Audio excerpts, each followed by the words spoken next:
Live ஆனிமன் நேயர்களுக்கு வணக்கம். இன்றைக்கி நம்ம என்ன பட திரைமர்சனை பார்க்க போகிறோம்னா ஃபீனிக்ஸ் எப்படி இருக்குன்னு தான் பார்க்க போகிறோம். அதாவது விஜய் சேதுபதி மகன் சூர்யா சேதுபதி நடிக்க அனல் அரசு வந்து இயக்கியிருக்காரு.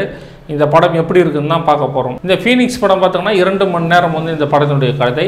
ஃபர்ஸ்ட் ஆஃப் வந்து பார்த்தோங்க அப்படின்னா ஸ்டார்டிங்கே வந்து ஒரு எம்எல்ஏவை வந்து சாகடிச்சிட்டு சிறைக்கு வந்துடுறாப்புல விஜய் சேதுபதி மகன். சிறைக்கு வந்துட்டோன்னே எதனால் வந்து இவர் எம்எல்ஏ சாவடிச்சார் அப்படின்னு சொல்லிட்டு ஒரு என்கொயரியும் வந்து போயிட்டுருக்கு. அது அப்படியே போக இவரை நிறைய பேர் சாகடிக்க பார்க்குறாங்க. அப்படின்னா ஏன் என்ன பண்ண அந்த பையன் எம்எல்ஏ இது பண்ணனாலும் இவனை டார்கெட் பண்ணுறாங்களா அப்படின்னு சொல்லிட்டு ஃப்ளாஷ்பேக், அதாவது செகண்ட் ஹாஃப் போனால் தான் மீதி உள்ள கதையே. செகண்ட் ஹாஃபில் பார்த்தோம் அப்படின்னா தான் அந்த பசங்க வந்து கிக் பாக்ஸிங் வந்து கற்றுட்ருக்காங்க. அந்த இதில் வந்து கிக் பாக்ஸிங்கில் இது மாதிரி ஜெயிச்சா வந்து அரசு வேலையும் கிடைக்குன்னு சொல்லிட்டு சொல்கிறாங்க. சூர்யா சேதுபதியும் அவங்க அண்ணனும் வந்து பார்த்தோங்க அப்படின்னா அண்ணனுக்கு எப்படியாவது வந்து ஒரு வேலை வாங்கி கொடுத்துடணும் அப்படின்ற மோட்டிவில் அந்த விளையாட்டிலிருந்தே வந்து இவரே வந்து ஒதுங்கிறாரு. அதுக்கப்புறம் அண்ணன் வந்து போட்டி போடும் போது தான் அந்த போட்டி போடுற எதிரால் தான் முக்கியம், அதாவது எம்எல்ஏவோட மகன்.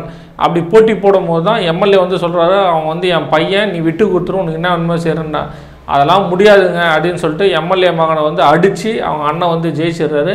அதுக்கப்புறம் மீதி வந்து பார்த்தாங்க அப்படின்னா எம்எல்ஏ மகன் வந்து சீரியஸாக போயிடுறாப்புல. சீரியஸ் ஆகிட்டோடனே இவங்க சூர்யா சேதுபதி அவங்க அண்ணனை வந்து பார்த்தாங்க அப்படின்னா ஏதாவது இப்போவே அவனை ஏதாவது பண்ணணும்னு சொல்லிட்டு அவரையும் வந்து சாவடிச்சிடுறாங்க. சாவடிச்சிட்ட உடனே இவங்களுக்கு வந்து இந்த விஷயங்கள் வந்து தெரியாது. அங்கங்கே வந்து தேடி பார்த்தோம் அப்படின்னா காலையில் தான் அந்த ட்விஸ்டே வந்து பயங்கரமாக வந்து இருக்குது.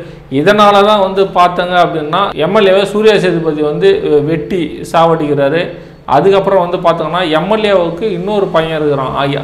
அவன் வந்து பார்த்தோன்னா இவனை எப்படியாவது வந்து இவனை சாவடிச்சிடணும், நம்ம அப்பாவை சாவடிச்சோன்னே அப்படின்னு சொல்லிட்டு பழிவாங்க. இவனை வந்து கிளைமேக்ஸில் வராப்புல. அங்கே தான் என்ன நடக்குது அப்படின்ற ஒரு ட்விஸ்ட்டு அப்படின்னே வந்து நம்ம சொல்ல முடியாது கதை. இந்த கதையை வந்து பார்த்தங்க அப்படின்னா அனல் அரசு எப்படி வந்து இது பண்ணாருன்னு சொல்லிட்டு தெரியல. இது அதிகபட்சம் போனால் ஒரு 40 மினிட்ஸ்லேருந்து 45 மினிட்ஸ்லேயே இந்த கதையை வந்து முடிச்சிடலாம். இதை வந்து இவ்வளோ தூரம் 2 மணி நேரம் இழுத்தாரா அப்படின்ற அதெல்லாம் வந்து ஒரு டேலண்ட் வேணும். இல்லை கதையே இல்லாத கதையை இவ்வளோ தூரம் எடுத்துகிட்டு வந்துடுறாருன்னா அனல் அரசுக்கு ரொம்பவும் வந்து கொஞ்சம் தைரியம் அப்படின்னு தான் நம்ம சொல்ல முடியும். இதுக்கு பின்புலமாக இருந்தது வந்து பார்த்தோன்னா மியூசிக் தான் அந்த அளவுக்கு வந்து கொஞ்சம் படத்தை வந்து எடுத்துகிட்டு போயிருக்கு அப்படின்னு வந்து சொல்லலாம். படத்தில் வந்து பார்த்தோன்னா ஓவர் பில்டப் அப்படின்னே வந்து சொல்லலாம். விஜய் சேதுபதி மகன் வந்து முதல் படம் அப்படின்றதுனால ரொம்பவே ஓவர் பில்டப்பாக இருந்தது அப்படின்னு வந்து மக்கள்லாம் வந்து பார்த்துட்டு வெளியே வரும்போது சொல்கிறாங்க, என்னடா இந்த ஃபஸ்ட்டு படத்துலேயே இப்படியா அப்படின்ற மாதிரி. பயங்கர சண்டை காட்சிலாம் இருக்குது. என்னடா தனுஷ் வந்த புதுசில் கூட இது மாதிரிலாம் சண்டை போட மாட்டாப்புல, இவனை இந்த அளவுக்கு வந்து பறக்க விட்டு அடிக்கிறாப்லையா அப்படின்ற மாதிரி ஒரு பேச்சுக்களும் வந்து அடிப்படுது. அது இல்லாமல் பார்த்தோன்னா இந்த பையன் மேலே பெரிய மீம்ஸு, அதான் சொல்கிறேன்ல வாய்க்கோளாறுன்னு சொல்லுவாங்கள்ல, அந்த வாய்க்கோளாறு வந்து விஜய் சேதுபதி மகன் அவங்ககிட்ட வந்து இருக்குது.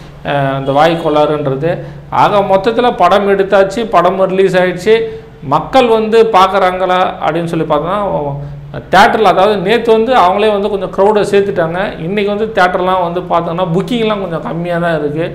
ஃபீனிக்ஸ் படத்தை லாஜிக்கோடு பார்க்கணும் அப்படின்லாம் யாருன்னா போய் உக்காந்துங்க அப்படின்னா கொஞ்சம் டென்ஷன் தான். அவங்க ஏதோ ஒன்று போனோமா பார்த்துட்டு வந்தோமா அப்படின்னா அவங்களுக்கு வந்து கண்டிப்பாக வந்து பிடிக்கிறதுக்கான அதிக வாய்ப்பு இருக்கும். இந்த படம் நல்லா இருக்கா இல்லையான்னு சொல்லிட்டு நீங்கள் பார்த்து உங்கள் கருத்துக்களை கீழே பதிவு பண்ணுங்கள். நன்றி.